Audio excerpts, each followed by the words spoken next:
anotar para así poder acompañar a los hermanos que van a estar en estos bautismos. Vamos a entrar a la palabra y vamos a leer allí Lucas capítulo 19 y vamos a leer los versos 28 al 40. Lucas 19, verso 18 al 40.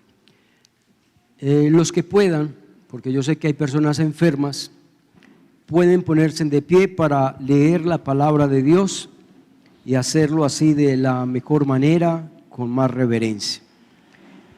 Dicho esto, iba adelante subiendo a Jerusalén, y aconteció que llegando cerca de Betfagé en Betania, al monte que se llama de los Olivos, envió dos de sus discípulos, diciendo: id a la aldea del frente, y al entrar en ella hallaréis un pollino atado, el cual ningún hombre ha montado jamás, desatarlo y traerlo. Y si alguien os preguntare por qué lo desatáis, le responderéis así: porque el Señor lo necesita. Fueron los que habían sido enviados y hallaron como les dijo, y cuando desataban el pollino, sus dueños le dijeron: ¿por qué desatáis al pollino? Y ellos le dijeron: porque el Señor lo necesita.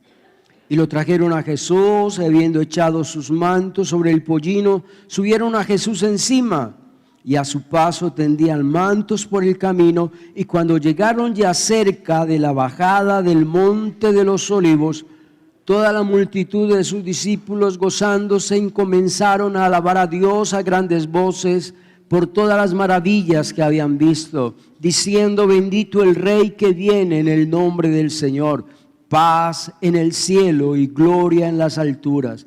Entonces algunos de los fariseos de entre la multitud le dijeron: Maestro, reprende a tus discípulos. Y Jesús respondió y les dijo: os digo que si estos callaran, las piedras clamarían. Este día conmemoramos, hermanos, pueden tomar asiento. Este día conmemoramos la entrada de nuestro Señor Jesucristo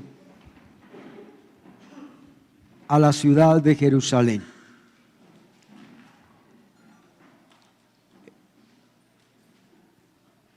Hoy se celebra lo que para el cristianismo fue el principio de la última semana final terrenal de nuestro Señor Jesucristo. Y da precisito: domingo de Ramos, viernes la crucifixión de nuestro Señor Jesucristo, y el domingo de resurrección. Da una semana, por eso se llama Semana Santa.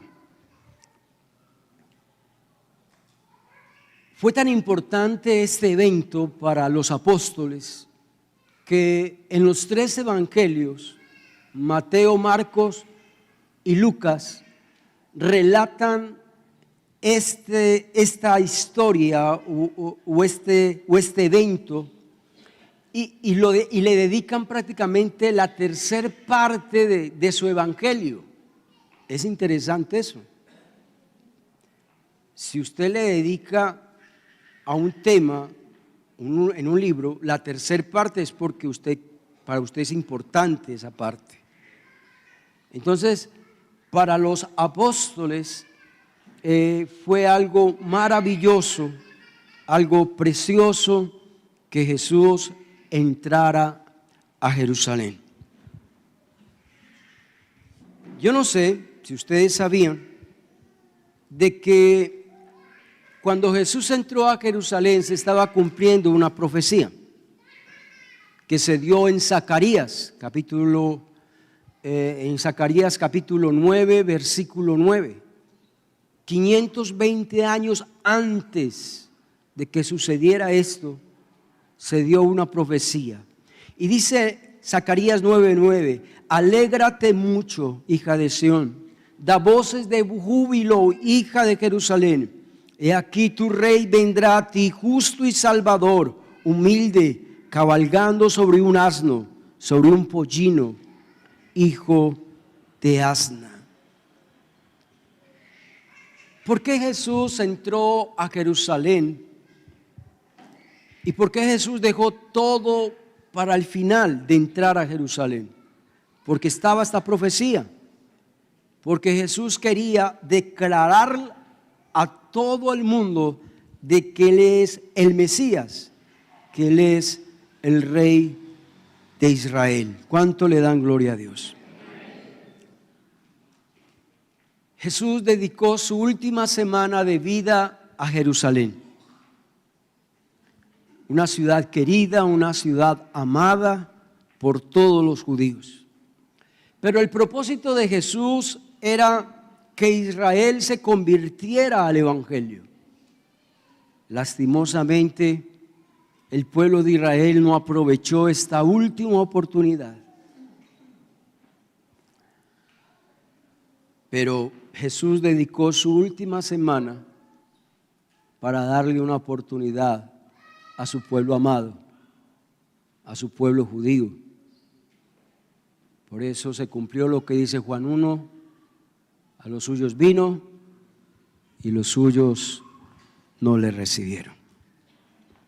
En esta mañana vamos a reflexionar sobre esta historia, este pasaje que narra la entrada triunfal de nuestro Señor Jesucristo en Jerusalén.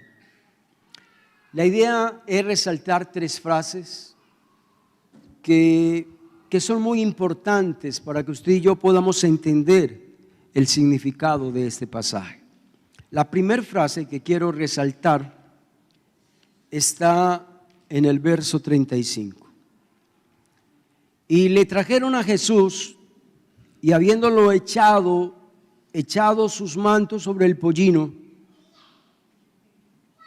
subieron a Jesús encima del pollino.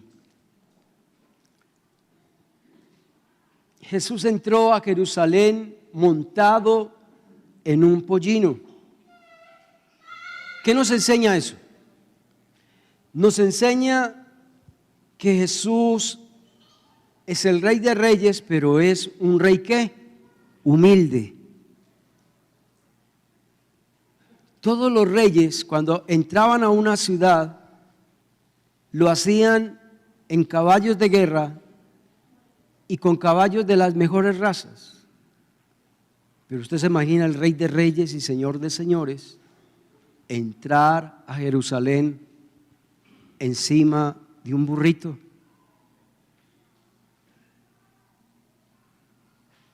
Aquí Jesús estaba poniendo en práctica lo que Él les había enseñado a sus discípulos. Mateo capítulo 20, verso 25 al 28. Entonces Jesús llamando dijo: ¿sabéis que los gobernantes de las naciones? Pensemos un momentico cómo son los gobernantes de nuestras naciones. Ellos se enseñorean de ellas, y los que son grandes ejercen sobre ellos potestad. Mas entre vosotros no será así, sino que el que quiera ser grande entre vosotros será vuestro servidor, y el que quiera ser el primero entre vosotros será vuestro siervo. Como el Hijo del Hombre no vino para ser servido, sino para servir y para dar su vida en rescate por muchos. Hoy los gobernantes del mundo vienen en sus mejores aviones, andan en los mejores helicópteros y de malas, ¿cierto? Según algunos gobernantes dicen.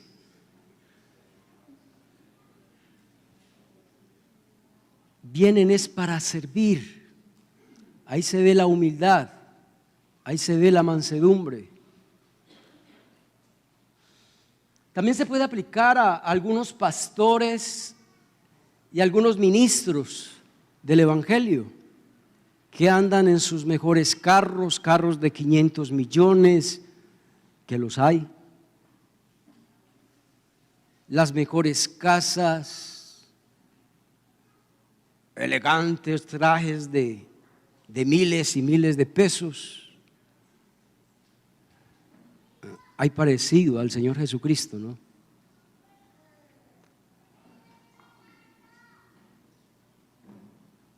Tenemos que aprender de Jesús, amén. Mateo 11:29. Jesús también dijo: llevad mi yugo sobre vosotros y aprended de mí, que soy manso y humilde de corazón. ¿Cuántos creen que Jesucristo es manso y humilde de corazón? Cuando Jesús entró a Jerusalén, estaba poniendo en práctica este versículo, que él era manso y humilde. Vamos a hablar un poco acerca de la mansedumbre y la humildad. ¿Qué tal el que está manejando el BioVic se me coloca esta frase? La humildad y la mansedumbre no tienen nada que ver si somos... El que está manejando el BioVic, por favor. Eso. La humildad y la mansedumbre no tienen nada que ver si somos ricos o pobres.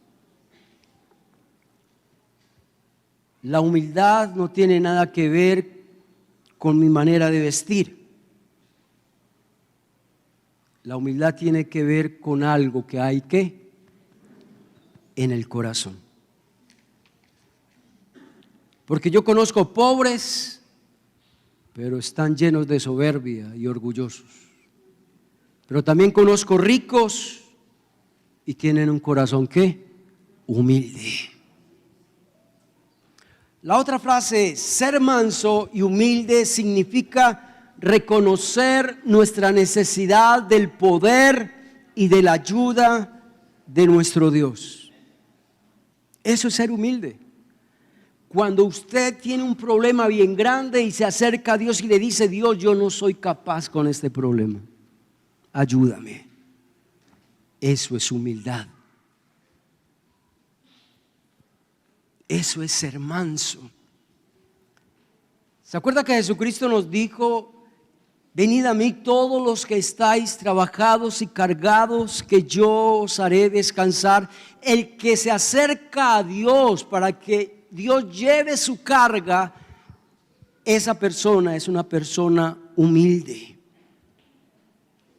¿Cuántas personas pasan por la angustia, pasan por problemas, pero no tienen la humildad de ir a Jesús? Una señal de soberbia es resolver los problemas a mi manera.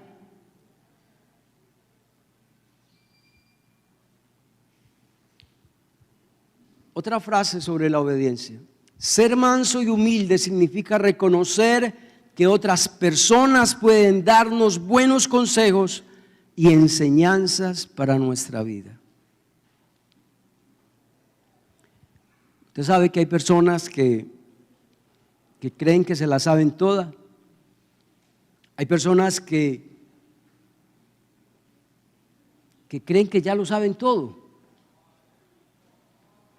y que no tienen necesidad de aprender. Hay otras personas que menosprecian a otros.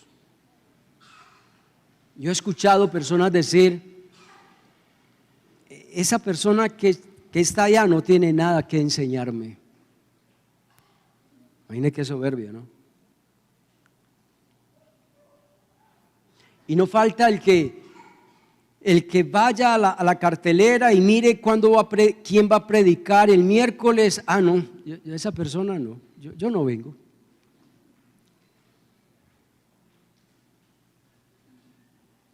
Hay personas que menospreciamos, pero tal vez esas personas pueden darnos buenas enseñanzas, buenos consejos. Cuando usted como hijo menosprecia el consejo de su padre y de su madre, usted no tiene nada de humilde ni de manso. ¿Será que un suegro y una suegra también tiene derecho a aconsejar? Claro. ¿Por qué menospreciamos el consejo y la exhortación? Porque somos soberbios y altaneros. Otra frase sobre la humildad. Ser manso y humilde de corazón significa aprender a pasar por alto ¿qué? La ofensa. Mansedumbre es eso, pasar por alto la ofensa. Mansedumbre nos va a ayudar a que cuando el patrón nos dice algo, no le conteste. Si alguien te hizo algo, no tomes venganza. Eso es humildad y mansedumbre. La humildad y la mansedumbre son muy importantes para frenar un pleito. ¿Usted sabía eso? Cuando usted quiere seguir un pleito es porque usted no tiene nada de humildad ni nada de mansedumbre. La mansedumbre y la humildad detienen contiendas, perdonan ofensas. Eso era lo primero que quería resaltar en este pasaje. Lo segundo que quiero resaltar en este pasaje está en Lucas 19, versos 29 y 30. Aconteció que llegando cerca de Bethfagé, en Betania, al monte que se llama de los Olivos, Jesús envió a 2 de sus discípulos. Pilas pues, Jesús envió a 2 de sus discípulos. ¿Qué tal? Donde esos discípulos hubieran dicho, no Jesús, no me mande a mí. ¿Por qué no manda mejor a otro? O que otro hubiera contestado, no Jesús, es que tengo mucha pereza. Está haciendo mucho calor. ¿Por qué no preparó usted eso antes para yo no tener que ir? Jesús envió a 2 de sus discípulos, diciendo, id a la aldea de al frente y entra en ella y hallaréis un pollino atado, el cual ningún hombre ha montado jamás, desatarlo y traerlo. Una orden, así de sencillo, no es si ustedes quieren desatarlo y traerlo. Aquí tampoco Jesús dijo, me hacen el favor, por favor, porfis. No, cuando Jesús tiene autoridad, y como Jesús tiene autoridad, simplemente ¿qué? Manda y punto. Y los discípulos tienen que obedecer.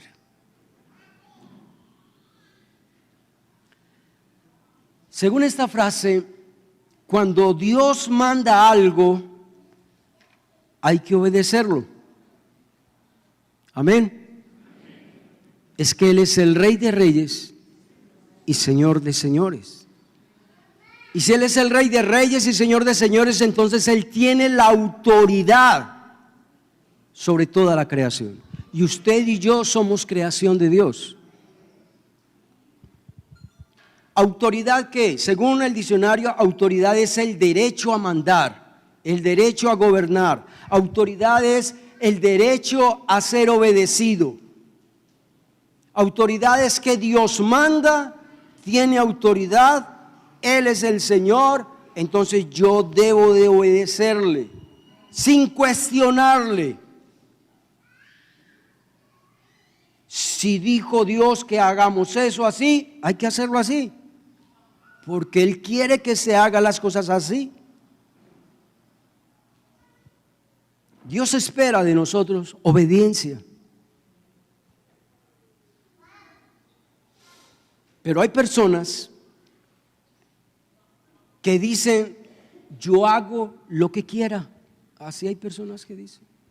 Dios dice en su palabra que hagamos esto, pero yo hago las cosas a mi manera. Hay otros que creen que pueden engañar a Dios. No le dicen así, de esa manera tan altanera y soberbia, pero sí le obedecen a Dios a medias. Y obedecer a Dios a medias es como no hacerlas. Dios quiere es una obediencia completa. Dios quiere una obediencia incondicional.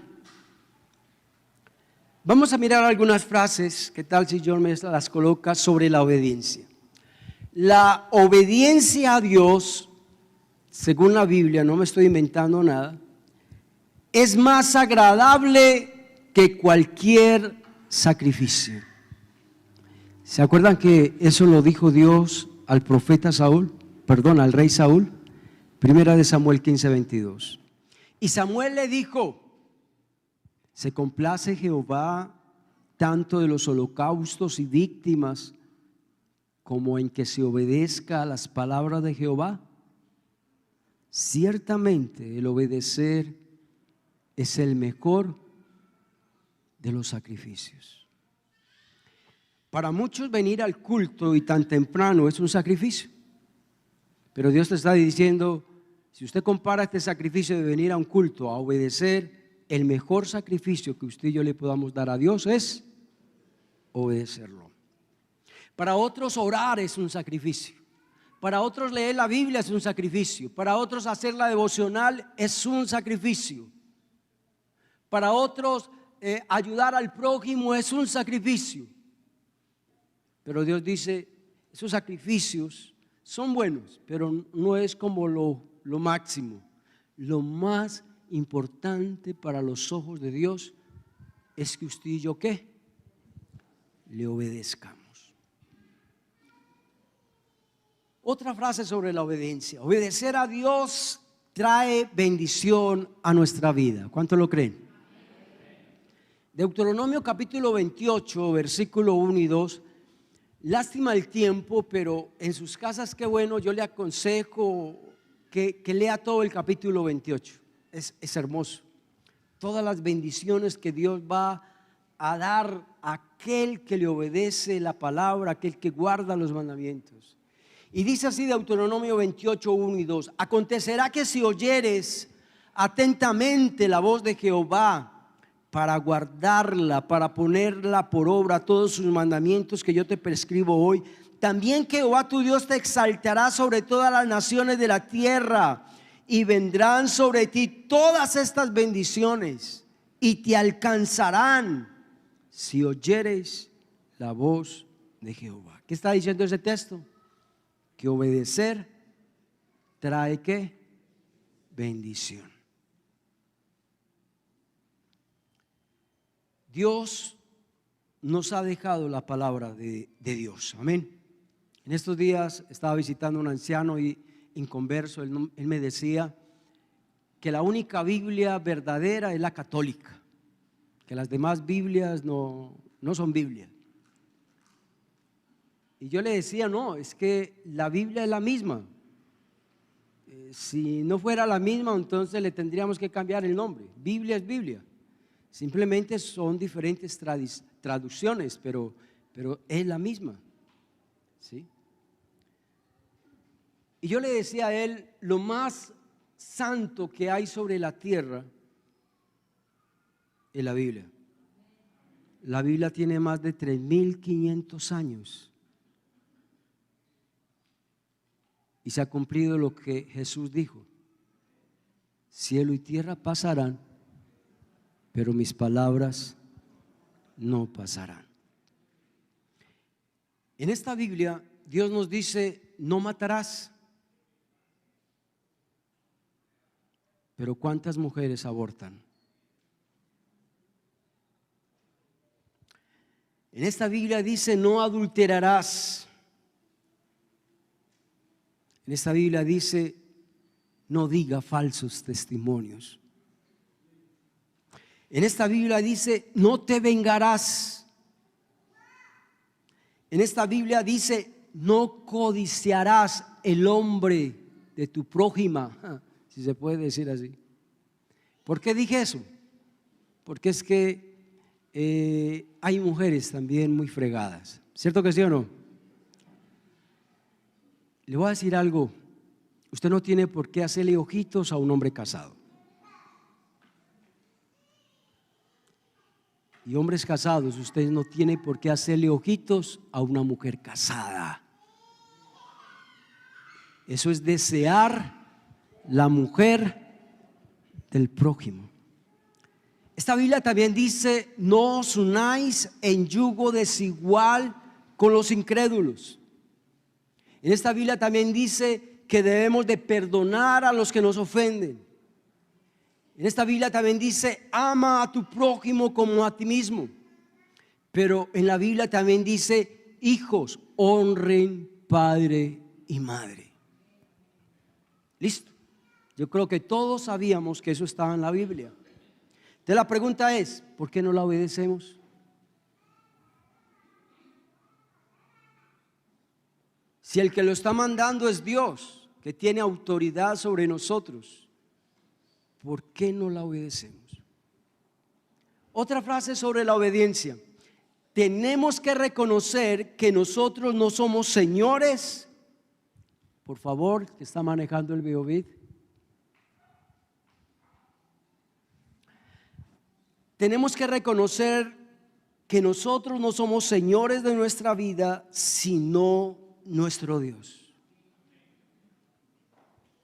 Jeremías 10:23, tremendo ese texto.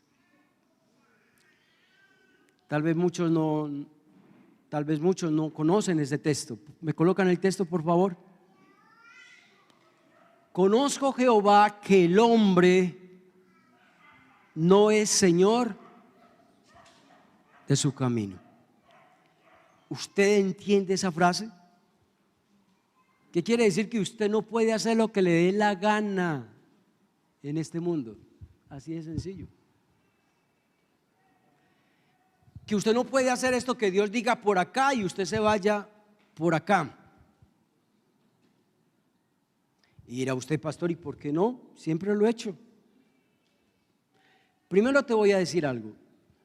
Estás desobedeciendo una orden de parte de Dios de hacer lo bueno. Alguien que tiene autoridad sobre ti, porque Él te creó, porque no nos hicimos a nosotros mismos, porque tenemos un creador.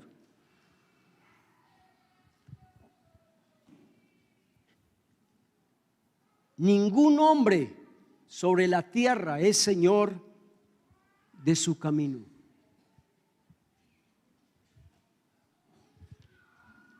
Otra frase sobre la obediencia es: tenemos que estar dispuestos a doblegar nuestra propia voluntad a la voluntad de nuestro Dios. Yo sé que esa frase no es fácil. No es fácil que Dios me diga por acá y yo quiero irme por allá. Pero aquí es donde Dios se va a dar cuenta si le obedecemos o no le obedecemos. Renunciar tal vez a mis sueños, renunciar a lo que yo quiero, a lo que yo anhelo, para estar sometido a la voluntad de nuestro Dios. Y la otra frase es: cuando Dios manda algo, hay que obedecerlo sin cuestionar. Si Él lo manda, es porque Él quiere que sea así. Tiene que hacerse y tiene que obedecerse como Él dice. ¿Usted sabía que Dios llama a los inconversos hijos de desobediencia? Pero le voy a contar algo. También hay muchos evangélicos que también se les puede llamar así: hijos de desobediencia. Vamos a abrir allí la palabra en Efesios 2, del 1 al 2. Y Él os dio vida a vosotros cuando estábamos muertos en vuestros pecados y delitos, y en los cuales anduvisteis en otro tiempo, siguiendo la corriente de este mundo. ¿Cierto que así éramos en el mundo? Siguiendo la corriente de este mundo, conforme al príncipe de la potestad del aire, que es Satanás, el espíritu que ahora opera en los hijos de desobediencia. ¿Por qué Dios los llama hijos de desobediencia? Porque viven en desobediencia, porque no quieren reconocer la autoridad y el señorío de nuestro Señor Jesucristo, porque no quieren poner su vida bajo el control y el señorío y la autoridad de nuestro Señor Jesucristo.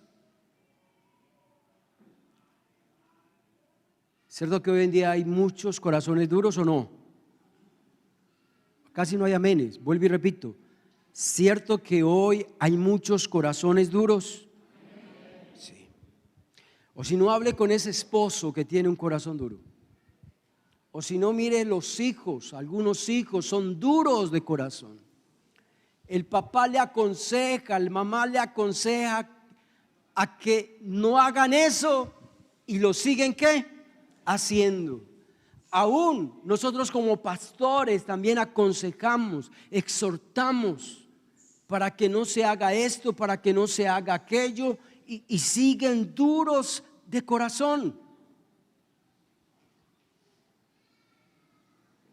Usted sabe que si seguimos con nuestra dureza de corazón, lo que viene es juicio de Dios sobre nosotros. Romanos 2, del 5 al 6, mira lo que dice el apóstol Pablo. Pero por tu dureza, por tu corazón no arrepentido, atesoras para ti ira, para el día de la ira y de la revelación del justo juicio de Dios, el cual pagará a cada uno conforme a sus obras. Aquel que es duro de corazón atesora para sí ira para el día de la ira y de la revelación del justo juicio de Dios. Lo tercero que quiero resaltar, y ya con esto termino, está en el verso 36. Y a su paso tendían mantos por el camino. Y le decían: el rey viene en el nombre del Señor. Aquí Dios acepta la alabanza y la honra. ¿Y por qué Jesús aceptó que lo alabaran, que lo honraran, que le glorificaran? ¿Por qué? Porque Él merece toda honra y toda gloria. Amén. Un pasaje paralelo a ese texto dice que otros cortaban ramas de los árboles y las tendían por el camino para que Jesús pasara por ahí. Malaquías capítulo 1, verso 6, el Señor reclama alabanza, es decir, dice Dios a los hombres: el hijo honra al padre, el esclavo a su amo. Y dice Dios: si yo soy el padre, si yo soy el Dios de ustedes, ¿dónde está qué? ¿Dónde está mi honra? Usted sabe que Dios aquí está reclamando que le honremos, que le alabemos. Voy a decir algo que para muchos se escuchará de pronto como algo increíble, algo que no pasa. Pero aunque parezca increíble, hay cristianos que no les gusta cantar alabanzas. ¿Usted sabía eso? Hay hermanos que ni aplauden, ni abren su boca para cantar. Eso sí, dice que le gustan oír la palabra de Dios, pero no le gusta cantar alabanzas. Hay hermanos que hasta procuran venir más tarde, después de que la alabanza se termine, para escuchar la palabra de Dios. Hay hermanos que en su diario vivir no les gusta cantar alabanzas, en su diario vivir no les gusta escuchar música cristiana, pero sí les gusta escuchar música ¿qué? Inconversa. Eso sí les encanta, pero en el día ni una canción cristiana. Pero eso sí, cuando oran, ahí sí le piden a Dios, le reclaman a Dios, le exigen a Dios, pero no les gusta alabar a Dios, exaltar a Dios, darle gracias a Dios. Yo no sé qué tendrá la música.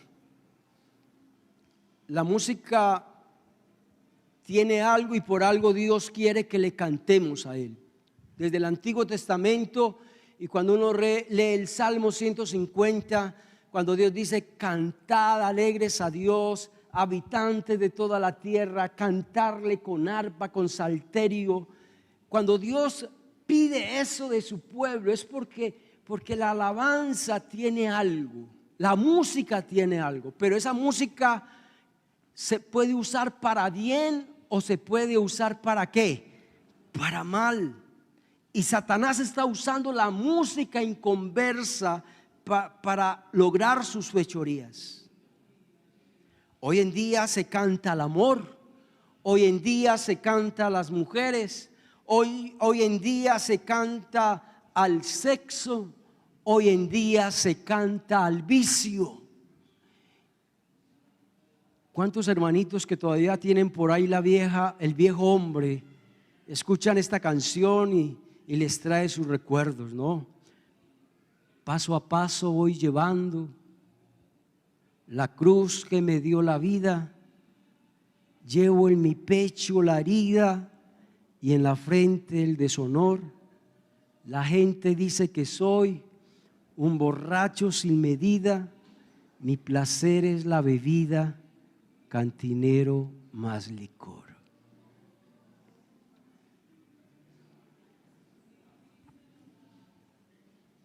Y muchos cantan con sentimiento esas canciones y hasta lloran y lo hacen con pasión. Y si hay un concierto, hay que ir. Y si vale $1,000,000 el concierto, la boleta, pues se paga. ¿Será que hacemos lo mismo cuando venga un cantante cristiano al estadio? Ahí sí no tenemos plata. Y si es gratis, voy. Si es gratis, voy.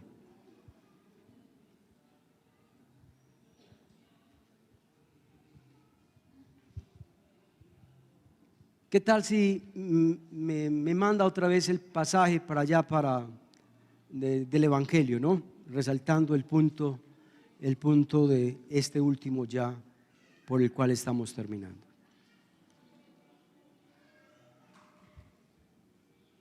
Y a su paso tendían sus mantos por el camino. ¿Cierto que Dios nos habló hoy? ¿Cierto que hay corazones duros o no? Que aunque Dios nos hable, vamos a seguir ¿qué? Igual. Y varios padres de familia me han dicho: pastor, ¿qué hago? Es que mi hijo es muy rebelde, mi hijo es muy duro de corazón. Escucho también de hermanas decir: pastor, es que mi esposo es muy duro de corazón, ¿qué hago? ¿Sabe yo qué les digo? En la carne, humanamente hablando, no se puede hacer nada. Ante un corazón duro, humanamente hablando, no se puede hacer nada. El único que puede hacer algo por un corazón duro, digo, ¿quién es? Es Dios. El único. Y así rapidito, John, vamos a colocar este texto, Ezequiel 11, 19 al 20, texto precioso. Y les daré un corazón y un espíritu nuevo. ¿Cuántos creen eso? Les daré un corazón nuevo dentro de ellos y quitaré ese corazón de piedra. Y les daré un corazón de carne para que anden en mis ordenanzas, para que guarden mis decretos, para que cumplan la palabra y me sean por pueblo y yo sea para ellos su Dios. Filipenses 2:13. Ese texto toda la vida a mí me ha acompañado en mi vida cristiana. Toda mi vida cristiana ese texto siempre ha estado aquí en mi mente. Yo creo que es un texto que lo he repetido mucho en mis predicaciones, en mis oraciones. Dios es el que produce en nosotros tanto el querer como el hacer. Juan 16:8. Y cuando venga el Espíritu Santo, decía Jesús a sus discípulos, Él los convencerá de pecado, de justicia y de juicio.